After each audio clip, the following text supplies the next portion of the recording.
Pemirsa, hari keempat pencarian korban longsor di Desa Cihanjuang, Kecamatan Cimanggung, Kabupaten Sumedang, Jawa Barat, Selasa pagi kembali dilanjutkan. 150 personil tim SAR gabungan dikerahkan untuk mencari 24 korban yang masih tertimbun.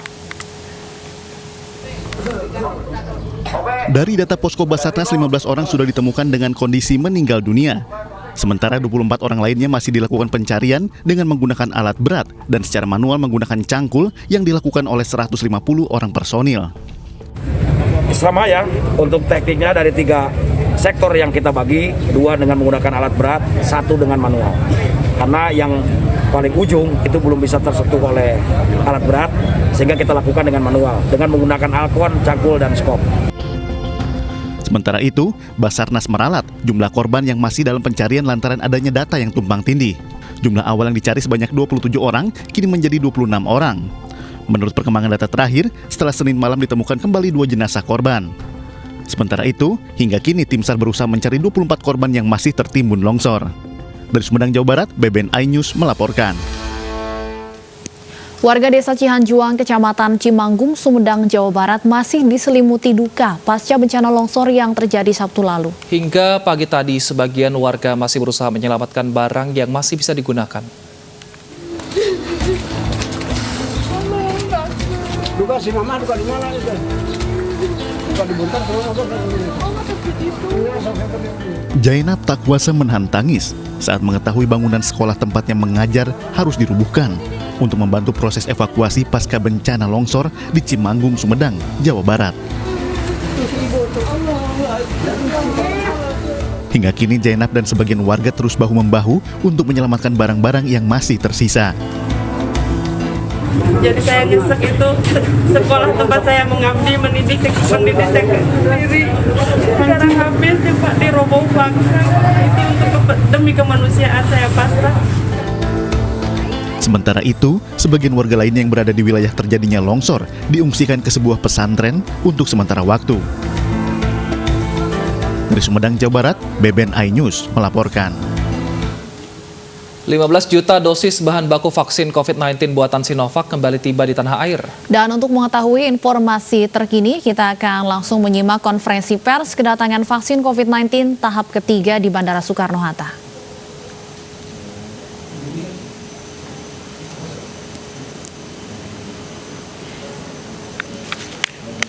Ya, pemirsa, inilah pesawat yang datang ke Bandara Soekarno-Hatta dan membawa vaksin COVID-19 tahap ketiga.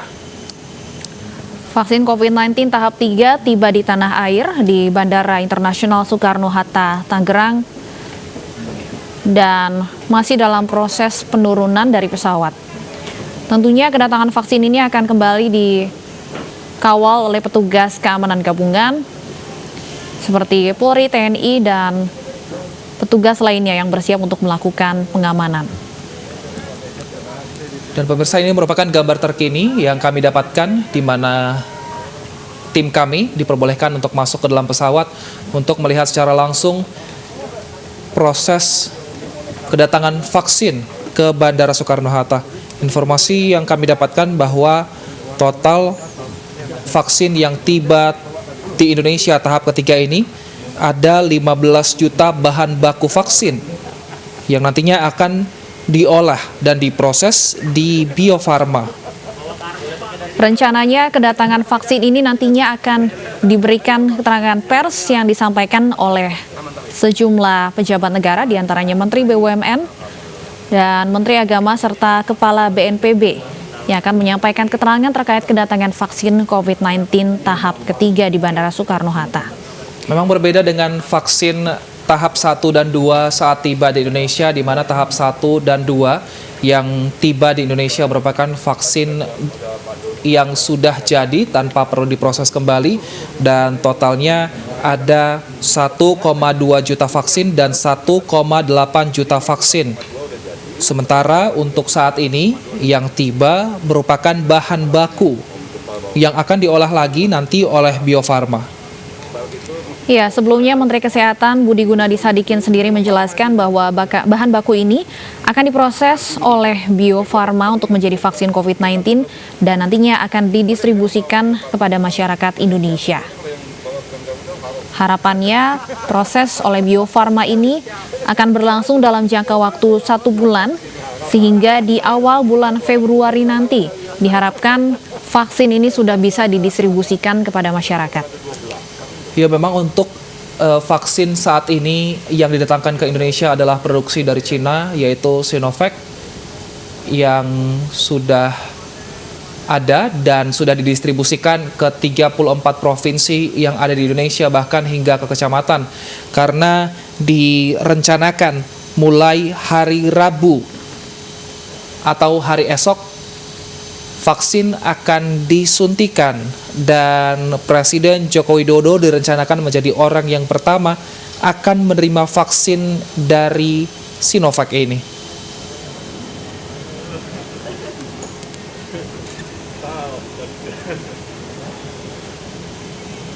Ya, vaksin COVID-19 tahap ketiga yang merupakan dalam bentuk bahan baku diangkut dengan menggunakan pesawat Garuda Indonesia Boeing 777-300.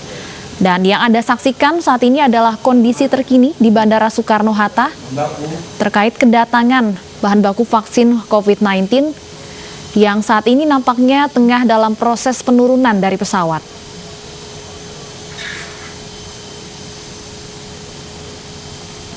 Dan sebenarnya vaksin yang didatangkan ke Indonesia tidak hanya akan berasal dari Cina atau Sinovac saja, namun saat ini memang Menteri Luar Negeri Retno Marsudi terus berkomunikasi dan juga bekerja sama secara multilateral dengan pemerintah Gavi atau The Global Alliance for Vaccines and Immunization, yang juga diharapkan semoga nanti diskusi ini membuahkan hasil dan bisa mendapatkan vaksin dengan merek lain, sehingga permintaan vaksin di Indonesia bisa terpenuhi.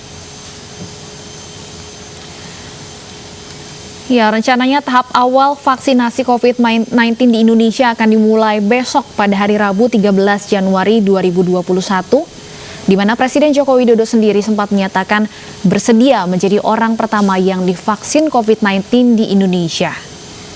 Target penerima vaksin di tahap 1 ini sebanyak 40,2 juta orang. Selain Presiden Joko Widodo, tentunya tenaga kesehatan ini akan menjadi salah satu prioritas penerima vaksin COVID-19. Sebelumnya, kedatangan vaksin COVID-19 sudah berlangsung pada 6 dan 31 Desember, di mana total ada 3 juta dosis vaksin yang sudah tiba di Indonesia dan sudah didistribusikan ke 34 provinsi. Sementara untuk tahap 2 diperkirakan akan diberikan hingga April 2021 nanti, di mana yang menerima vaksin diantaranya adalah petugas pelayanan publik seperti TNI, polisi, lalu aparat hukum, dan juga petugas pelayanan publik yang meliputi petugas bandara, pelabuhan, stasiun, terminal perbankan, dan juga perusahaan listrik negara dan perusahaan daerah air minum, serta petugas yang terlibat langsung kepada pelayanan masyarakat. Untuk tahap 3 nanti akan dilanjutkan hingga pada bulan Maret tahun 2022, yang nantinya akan menerima adalah masyarakat yang rentan dari aspek geospasial, sosial, dan juga ekonomi. Sementara untuk tahap 4, pemberian vaksin kepada seluruh warga negara Indonesia diperkirakan akan diberikan hingga Maret 2022 dengan masyarakat yang menerima adalah pelaku perekonomian dengan pendekatan klaster sesuai dengan ketersediaan vaksin.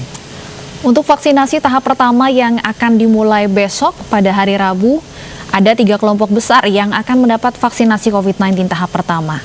Di antaranya yang masuk adalah pejabat publik baik pusat maupun daerah, termasuk Presiden, dan kita tahu sebelumnya Presiden juga menginstruksikan kepala daerah untuk mau memberikan contoh dan divaksin COVID-19. Kemudian kelompok kedua tentunya adalah tenaga kesehatan dan pimpinan dari institusi kesehatan di berbagai daerah. Dan kelompok ketiga yaitu tokoh-tokoh agama di daerah masing-masing. Tentunya mereka yang akan divaksin di tahap awal ini diharapkan dapat menjadi contoh atau panutan bagi masyarakat agar tidak ragu untuk divaksin COVID-19. Kita tahu kemarin juga BPOM sudah mengeluarkan izin edar darurat untuk vaksin COVID-19 Sinovac yang berasal dari Cina. Nah, memang untuk efikasi dari vaksin COVID-19 ini sebesar 65,3%. Dan tidak hanya BPOM saja tadi yang sudah memberi lampu hijau, namun juga Majelis Ulama Indonesia sudah memberikan label halal terhadap vaksin Sinovac yang saat ini sudah tiba di Indonesia. Ya, kita masih menyaksikan secara langsung proses kedatangan vaksin COVID-19 tahap 3 di Bandara Soekarno-Hatta, Tangerang, Banten. Di mana saat ini vaksin sudah tiba, diangkut menggunakan pesawat dan saat ini tengah dalam proses penurunan dari pesawat.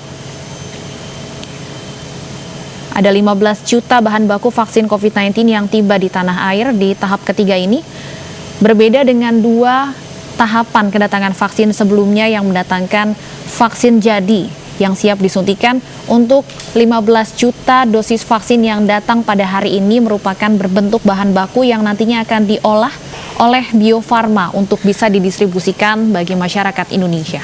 Ya, memang Stefani, meskipun sudah ada vaksin ini artinya tidak mengubah pola hidup warga untuk saat ini terus menerapkan protokol kesehatan, terus menjaga jarak, terus mencuci tangan, dan juga terus memakai masker. Meskipun ada vaksin ini, tapi untuk proses penyuntikan ini butuh waktu hingga ditargetkan tahun 2022. Artinya masyarakat memang meskipun sudah divaksin tetap harus mematuhi protokol kesehatan karena itu tadi juga ada indikatornya efikasi secara ilmiah hanya 65%. Artinya meskipun ada masyarakat yang disuntik tapi tidak menutup kemungkinan orang tersebut bisa terkena COVID-19.